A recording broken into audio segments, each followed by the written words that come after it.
Praise the Lord friends. खुदा आपको बरकत दे आज के दिन के लिए।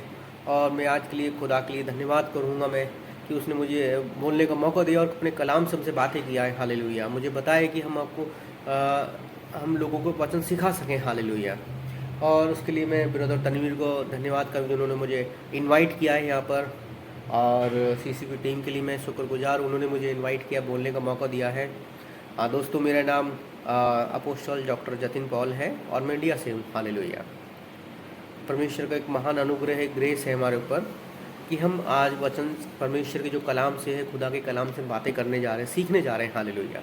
जैसे दोस्तों आजकल हम जो देख रहे हैं, इस समय जो एक परिस्थितियाँ, सिचुएशंस हमारे सामने हैं कि बहुत सारे लोग हैं जो मसीही लोग हैं, क्रिश्चियंस लोग हैं, वो अलग अलग कंट्रीज़ के अंदर सताए जा रहे हैं। उनको क्रिटिसाइज़ किया जा रहा है कि धर्म परिवर्तन के नाम पर और भी बहुत सारी बातों के नाम पर। इंडिया में भी है, पाकिस्तान में भी है, ऑल ओवर वर्ल्ड में काफ़ी अदर कंट्रीज़ में भी है, परेशान किया जा रहा है। तो उसके लिए मैं एक एंकरेज के लिए एक वर्ड बोलना चाहूँगा आपको मैं, जिसको हम देखेंगे बुक ऑफ एक्ट्स, रसूलों के कर्तव्य, चैप्टर 8 वर्स 4। अतः जो तितर बितर हुए घूम घूम कर वचन का प्रचार करने लगे और फिलिप्पुस सामरिया नगर में जाकर लोगों में मसीह का प्रचार करने लगा। जब लोगों ने फिलिप्पुस की बातें सुनी और उन चिन्हों को देखा जिन्हें वह दिखा रहा था, तो उन्होंने एकचित होकर उसकी बातों पर ध्यान दिया, क्योंकि बहुत लोगों में से अशुद्ध आत्माएं, जो डीमंस थे, बड़े शब्द से चिल्लाती हुई निकल रही थी, तथा अनेक जो लकवे के मारे और लंगड़े थे चंगे किए जा रहे थे। और उस नगर में बड़ा उत्साह छा गया। हालेलुया। कि जहाँ पर देखो फिलिप्पुस प्रचार करने गया जिस भी नगर के अंदर, क्योंकि इस चैप्टर को हम देखेंगे और जो इससे पहले जो 7 चैप्टर जो रसूल कर्तव्य का, बुक ऑफ एक्ट का, तो उसमें देखेंगे उस समय थोड़ा सताव होने लग गया था उस समय मसीह लोगों को, उनको परेशान करने लग गए थे कि तुम यहाँ क्यों प्रचार कर रहे हो यीशु मसीह के बारे में, या ऐसी बहुत सारी बातों को लेकर वो लोग परेशान करने लगे। तो वो तितर बितर यानी फैल गए थे, जहाँ पर जिस सिटी में वो रहते थे वो बाहर निकल गए थे और अलग अलग सिटीज़ में जाकर प्रचार करने लगे। यहाँ जो हम देख रहे हैं एक फिलिप्पुस के बारे में, जो प्रभु का अभिषिक्त है, अनॉइंटेड वन है, वो सामरिया नगर में गया और वहाँ जब उसने प्रचार किया तो बहुत सारे लोग थे जो बीमार थे, जिनको पैरालिसिस था, और भी बहुत सारे लोग थे अलग अलग बीमारियों से थे, कुछ इविल स्पिरिट्स से थे जिनके अंदर था। तो जब वो प्रार्थना किया, जब उन्होंने यीशु मसीह के नाम से उनको चंगा किया, दुष्ट आत्माओं को निकाला, तो वहाँ परमेश्वर का काम हुआ। हालेलुया। तो यही बात मैं दोस्तों आपको इंकरेज करना चाहूँगा इस बात के लिए। देखो, अगर कोई सताव हमारे पर हो रहा है तो परमेश्वर इसके द्वारा भी हमारे लिए अच्छा करेगा। हालेलुया। कहीं ना कहीं हमारे लिए देखो अच्छा रास्ता निकालेगा। कुछ ना कुछ चीज़ें देखो हमारे लिए होती हैं। जैसे हम देखें कोई जैसे मूर्ति बनाने वाला होता है, तो क्या करते हैं, वो कोई भी स्टैचू बनाता है तो उसको तोड़ता है सबसे पहले। तो उस पत्थर को अगर हम एक जीव के रूप में मान लें कि लिविंग बीइंग है अगर वो, तो उसको दर्द होगा उस समय कि मुझे क्यों तोड़ा जा रहा है, मुझे छेनी हथौड़ा क्यों मारा जा रहा है, इतनी दुख तकलीफ परेशानी क्यों दी जा रही है, मुझे क्यों घिसा जा रहा है। हालेलुया। लेकिन आखिर में जाके जब उसकी वो मूर्ति पूरी हो जाती है तो एक बहुत अच्छा आकार लेती है। जो ये चीज़ें हमारे साथ हुई है, हमारे विश्वास को, जो हमारा फेथ है, उसको पक्का करने के लिए होती है चीज़ होता है दोस्तों। ये बहुत सारी बातें, क्योंकि परमेश्वर की आज्ञा भी है जिसको हमको पूरा करना जरूरी है। उसको हम देखेंगे बुक ऑफ लूका की किताब, उसका चैप्टर 3, जहाँ यूहन्ना बपतिस्मा देने वाला है। चैप्टर 3 का 4th आयत में हम देखेंगे, जैसा कि यशाया नबी के वचनों की पुस्तक में लिखा है, जंगल में किसी पुकारने वाले की वाणी, आवाज़, प्रभु का मार्ग, खुदा का मार्ग तैयार करो और उसकी सड़कें सीधी करो। हर एक घाटी भर दी जाए और प्रत्येक पहाड़ और पहाड़ी समतल कर दी जाए, और टेढ़े मार्ग सीधे तथा ऊबड़ खुबड़ मार्ग समतल कर दिए जाएं। तब सब प्राणी परमेश्वर के उद्धार को खुदा के जो साल्वेशन उसको देखने पाएंगे दोस्तों उस समय। यानी जब हम कुछ काम करेंगे उस समय हमें परेशानी होगी उस समय कुछ ना कुछ। जैसे हम देखेंगे जो रोड बनाने वाले होते हैं, सड़क बनाते हैं, तो क्या होते हैं, पहले गड्ढा होता है, वो ऊबड़ खाबड़ जगह होती है, कहीं रेत होता है या कुछ भी होता है, वहाँ पहले रोडी बिछाई जाती है सबसे पहले उसको बराबर करने के, उसके ऊपर फिर डामर बिछाया जाता है, पक्की सड़क बनाई जाती है, चाहे वो सीमेंट कंक्रीट की हो या फिर डामर की हो। जैसा आपने देखा होगा रोड कैसे बनते हैं, तो उसको समतल किया जाता है। जिससे कि हम लोग आसानी से उसके ऊपर चलते हैं, हमारी गाड़ियाँ हैं, हमारी व्हीकल्स उसके ऊपर आसानी चल सकें। लेकिन उसमें तकलीफ़ कितनी होती है, कितने मजदूर उसमें काम करते हैं दोस्तों, उस समय कितना पसीना बहाते हैं, अपनी मेहनत करते हैं, उसके अंदर फावड़े चलाते हैं और सरिये से काट काट के उस रोड को बराबर किया जाता है। आजकल ठीक है हमारे पास मशीन है, लेकिन पहले समय कैसे हुआ करता था आप सोच सकते हो, देखा होगा आपने इन बातों को। तो दोस्तों जब हमारे ऊपर ऐसी परिस्थितियाँ आती है, इसका मतलब परमेश्वर में जो खुदा है वो हमको मजबूत कर रहा होता है हमारे विश्वास के अंदर। हालेलुया। और ये जो परिस्थिति आएंगी दोस्तों, क्योंकि अगर क्या होता है कई बार ये तो ठीक एक बात है कि हमारे ऊपर सताव हो रहा है, परसिक्यूशन आ रहा है इस समय, लेकिन कई बार क्या होता है जो विश्वासी लोग हैं जो वो क्या होते हैं, स्थिर हो जाते हैं, स्टेबल हो जाते हैं एक जगह। वो ठीक वो एक जगह रह के सब जगह सब चीज़ों जैसे वो प्रार्थना करने स्टार्ट कर देंगे वो, यानी उन्होंने बाहर जाना बंद कर दिया या कुछ भी परेशान, वो जैसे होता है ना एक रेस्ट स्टेज में पहुंच जाते हैं। खुदा चाहता है कि हम रेस्टिंग स्टेज में कभी ना रहें। वो चाहता है कि हम निरंतर कंटिन्यू प्रेयर करते रहें, दुआएं करते रहें, बाइबल पर रीड करते रहें, वचन को जो खुदा का कलाम है उसको हम बांटते रहें लोगों को, लोगों को बताते रहें। तो कई बार खुदा हमको इस चीज़ के लिए हिलाता है हमको। वो कई बार जैसे भूकंप देखा होगा ना, अर्थक्वेक आता है तो क्या होता है, लोग हिल जाते हैं एकदम से। खुदा हमको हिलाता है कई बार और हमको बाहर भेजता है कि हम प्रचार करें।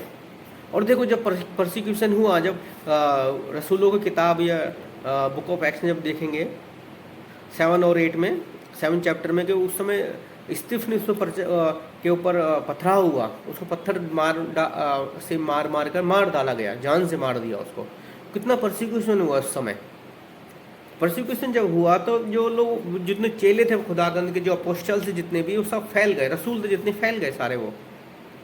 लेकिन जहाँ जहाँ वो जाते चले गए वहाँ पर क्या हुआ, खुदा का कलाम वो बताते गए और जिन्होंने विश्वास किया उन्होंने उद्धार पाया, वो बचा लिए गए खुदावंद यीशु मसीह के द्वारा। हालेलुया। होली स्पिरिट के द्वारा बचा लिए गए। हालेलुया। और कितने सारे हजारों लाखों लोग बीमार चंगे हुए। ये तो हमें सिर्फ एक फिलिपुस का एग्जाम्पल देख रहे हैं इसके अंदर। ऐसे कितने सारे जो चेले थे उस समय, और भी परमेश्वर यीशु मसीह के चेले थे उस समय, जो तितर बितर हुए थे या फैल गए थे वो अपनी सिटी से बाहर निकल के। यानी अगर आप जहाँ भी आप इस समय रह रहे हो अपनी सिटी के अंदर, वहाँ से अगर आप फैल जाओगे तो कितने लोग फैलेंगे। जैसे मधुमक्खी का छत्ता होता है, सारी मधुमक्खियाँ एक जगह इकट्ठा होती हैं उस समय, लेकिन जब उसके ऊपर पत्थर मारा जाता है वो सब जगह फैल जाती हैं।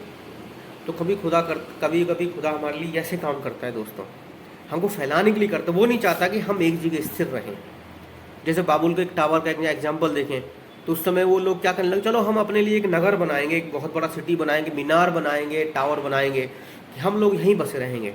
खुदा नहीं चाहता था कि हम लोग वहाँ बसें। खुदावन की जो इच्छा ये थी कि हम वहाँ से बाहर निकलें और पूरी पृथ्वी में भर जाएं।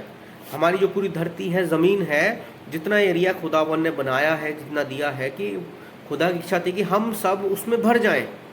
वो लोग नहीं भरे तो खुदा ने क्या, उनके बीच में गड़बड़ी पैदा करनी स्टार्ट, उनको हिलाया, उनकी भाषा में गड़बड़ी आई और भी बहुत सारी बातों में गड़बड़ी हुई होंगी।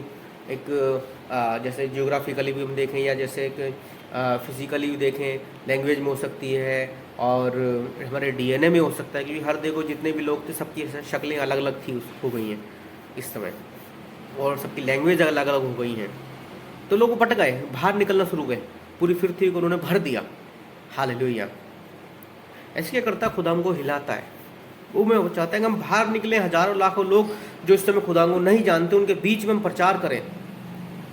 ऐसे जो आज भी ऐसे विलेज हैं, ऐसे पिंड हैं, गांव हैं जहाँ पर आज तक यीशु मसीह का वचन पहुँचा ही नहीं है, कि वहाँ तक यीशु मसीह का वचन पहुँचे हर एक इंसान तक। क्योंकि परमेश्वर खुदा की इच्छा ये है कि हर एक पृथ्वी पर जो रहता है, जीव है, जिंदा है इंसान, उसके पास तक खुदावंद यीशु मसीह का कलाम पहुँचे और वो उद्धार पाए। हालेलुया। हम एक जगह स्टेबल ना रहे, स्थिर ना रहे एक जगह, इसलिए वो हमको हिलाता है उस समय। कई बार जानबूझ के परमेश्वर जी कर, तू जा, उठ के जा और बाहर जा, प्रचार कर जाके। फिलिप्पुस ने प्रचार किया कि पूरा नगर बचा लिया गया उस समय, हजारों लोग चंगे हुए। कितनों के अंदर दुष्ट आत्माएं थी, इविल स्पिरिट्स थी, वो सब निकली उनके द्वारा, फिलिप्पुस के द्वारा, जब उन्होंने उसके लिए प्रार्थना की, कमांड दी, उन्होंने यीशु मसीह के नाम से निकली वो। हालेलुया। तो दोस्तों, जब मैं आपको इंकरेज करना चाहता हूँ इस बात के लिए, अगर आपके ऊपर कोई सताव है, परसिक्यूशन है, कोई परेशानी आ रही है, घबराओ मत उसके अंदर, ये हमारे लिए होती है। कई बार परमेश्वर खुदा हमको सिखाता है उन बातों के द्वारा, हम मजबूत होते हैं। जब तक एक योद्धा लड़ेगा नहीं, उसकी ट्रेनिंग देखी होगी कभी आपने, किसी भी देश का एक सैनिक होता है, लश्कर होता है, जो वहाँ की आर्मी होती है, उसको आर्मी से भेजने से पहले उसकी ट्रेनिंग होती है। उसकी जो ट्रेनिंग होती है बहुत हार्ड होती है। उस समय उसको बंदूक चलाना सिखाया जाता है, ऊंचाई से कूदना, पानी में तैरना सिखाया जाता है, वो सारी चीज़ें सिखाई जाती हैं उसको। तो ये एक ट्रेनिंग होती है हमारी कि हम उस चीज़ में मजबूत बने। जैसे संत पौलुस, खुदावंद के दास पौलुस बोलते हैं कि एक योद्धा की तरह लड़ो, रेसलर की तरह, कि जब दौड़ने वाला जब दौड़ता है तो वो जीतने के लिए दौड़ता है उस समय। हालेलुया। तो परमेश्वर क्या हमें मजबूत बनाना चाहता है खुदावंद हमको, और हम जो चाहते हैं कि हम अपनी जो रेस हम दौड़ रहे हैं उसको जीते हम। जो कुश्ती हम इस समय लड़ रहे हैं, जो रेसलिंग हम इस समय कर रहे हैं, उसमें जीते हम। हालेलुया। और इसको द्वारा परमेश्वर अपने मार्ग को भी सीधा करता है। इसका मतलब ये नहीं कि हम पूरी पृथ्वी को बराबर कर दें, या जितने पहाड़ हैं उनको समतल कर दें, या जो गड्ढे उनको सबको भर दिया जाए। पर इसका मतलब कि परमेश्वर का वचन वहाँ पहुँचे सबसे पहले, क्योंकि वचन लिखा है कि जहाँ तुम जाओगे, जहाँ तुम कदम रखोगे, वहाँ पर जिस जगह पर तुम मेरे नाम से कदम रखोगे अपने, उस जगह को मैं तेरे नाम कर दूंगा। हालेलुया। जहाँ हम वचन खुदा का कलाम लेके जाते हैं, वचनों को लेके जाते हैं, उस जगह परमेश्वर का वचन आता है, उद्धार आता है, साल्वेशन आता है दोस्तों। वहाँ पर चंगाई आती है, छुटकारा आता है, वहाँ पर उन्नति आती है, डेवलपमेंट होता है। कितनी भी कंट्री जब आप देखेंगे जहाँ पर परमेश्वर के लोग नहीं गए थे सबसे पहले, यीशु मसीह को मानने वाले, तो वहाँ कुछ नहीं था। लेकिन जब वो यीशु मसीह के लोग वहाँ पर गए, वहाँ पर उन्होंने प्रार्थनाएं करनी शुरू की, तो वो देश बढ़ना स्टार्ट हो गया, डेवलप होने स्टार्ट हो गया। फॉर एग्जांपल हम देखेंगे हांगकांग के लिए। हांगकांग पहले जब तक क्रिश्चियंस वहाँ पर नहीं थे, मिशनरीज नहीं गए थे, तो उससे पहले वो डाकुओं का अड्डा था। समुद्री डाकुओं के बारे में आपने सुना होगा, जो लुटेरे होते हैं समुद्र के अंदर, जो जहाज़ों को लूट लिया करते थे, उनका वो एक अड्डा था सबसे बड़ा, हांगकांग। लेकिन जब क्रिश्चियन मिशनरी जी वहाँ पर गए, तो आज वो पूरा बदल गया, और आज वो एक मेगा सिटी है पूरा, वो बहुत बड़ी इकोनॉमिकल सिटी है वो। हालेलुया। एक बहुत बड़ा शिप हार्बर है, वो बंदरगाह है बहुत बड़ा उस समय। इसलिए जहाँ जहाँ परमेश्वर वचन जाता है, वहाँ पर उन्नति आती है दोस्तों। इसलिए हमको जाके वहाँ पर प्रचार करना है।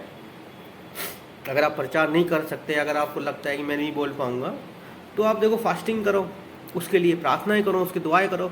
उस जगह जाकर आप खड़े होकर प्रार्थना करो, उस रास्ते पे जाके आप प्रार्थना करते जाओ, उस जगह प्रेयर करते जाओ, दुआएं करो उस रास्ते पे जाकर, वो उस विलेज के लिए, पिंड के लिए, जहाँ पर खुदावन आपको भेजते हैं, तो वहाँ पर जाकर प्रार्थनाएं करो, वहाँ खड़े होकर प्रार्थनाएं करो, दुआएं करो वहाँ पर उस जगह को। अंधकार के शैतान की शक्तियों को बांधो, इविल स्पिरिट्स को बांधो आप यीशु मसीह के नाम से, तो वो दूर हो जाएंगी, भाग जाएंगी। वहाँ पर उद्धार आएगा, कोई ना कोई बचेगा वहाँ पर। हालेलुया। लेकिन उसके लिए हमको क्या, बाहर निकलना पड़ेगा। परमेश्वर ने खुद, प्रभु यीशु मसीह ने हमें बहुत सारी अथॉरिटीज़ दी गई हैं दुष्ट आत्मा को पर अधिकार के। हम पढ़ सकते हैं बुक ऑफ मार्क की किताब, मरकुस की किताब, उसका 16 चैप्टर 16, 16, 17, 18 में पढ़ सकते हैं कि हम परमेश्वर ने हमें क्या क्या अथॉरिटीज़ दी गई हैं, अधिकार हमें क्या क्या दिए गए हैं। हालेलुया। तो दोस्तों, आप उसको लेके जाइए, घबराओ मत। अगर खुदावंद परमेश्वर हमको कहीं भेज रहा है, कुछ आ रही है, तो वो हमारे लिए है, हमको मजबूत करने के लिए, हम स्पिरिचुअली स्ट्रांग बने। हालेलुया। अब शारीरिक रूप से भी स्ट्रांग बने, हम अपने मानसिक रूप से भी, मेंटली भी स्ट्रांग बन सके। हालेलुया। हमारा विश्वास इंक्रीज हो सके। Hallelujah. Thank you Jesus father. I hope आपको समझ में आया होगा जो मैं कहना चाह रहा था आपसे बातें। परमेश्वर आपको, खुदा आपको बहुत बरकत दे दोस्तों आज इस वचन के द्वारा। हालेलुया। हालेलुया। हम छोटी सी प्रार्थना करेंगे दोस्तों इसके लिए। खुदावन यीशु मसीह, पिता परमेश्वर, हम प्रभु यीशु मसीह के नाम से आपका अनुग्रह के सिंहासन से आपकी महिमा प्रशंसा स्तुति हो। जिन्होंने प्रभु यीशु आज का वचन सुना है, जिन भाई बहनों ने प्रभु यीशु जो इस दुनिया में जहाँ पर भी हैं, प्रभु यीशु जिस भी देश में है पिता, उन सबको मजबूती दे पिता परमेश्वर। पवित्र आत्मा, होली स्पिरिट उनकी हेल्प करो कि आपके कलाम को जान सके, समझ सके, वचनों को जान सके, मजबूत हो सके। हालेलुया। अगर उनके ऊपर कोई भी परसिक्यूशन है, तो भी सताव है उनके ऊपर, तो उसमें मजबूती से खड़े रह सकें। और जहाँ भी आप चाहते हैं कि वो आपके कलाम को वर्ड को लेके जाएं, वर्ड ऑफ गॉड को लेके जाएं, उनकी सहायता करो होली स्पिरिट। हालेलुया। उनकी अगुवाई करो holy spirit. Hallelujah. Thank you Jesus पास। सबको ब्लेस करो, पर सुनने वालों को बुद्धि समझ दो परमेश्वर। हालेलुया। अपने वचन से उनसे बातें करो, कलाम से बातें करो, रेवलेशन दो परमेश्वर को। हालेलुया। हालेलुया। हम अपनी दुआ को यीशु मसीह के नाम से मांगते हैं। आमीन। खुदावंद आपको बहुत ब्लेस करें। हालेलुया।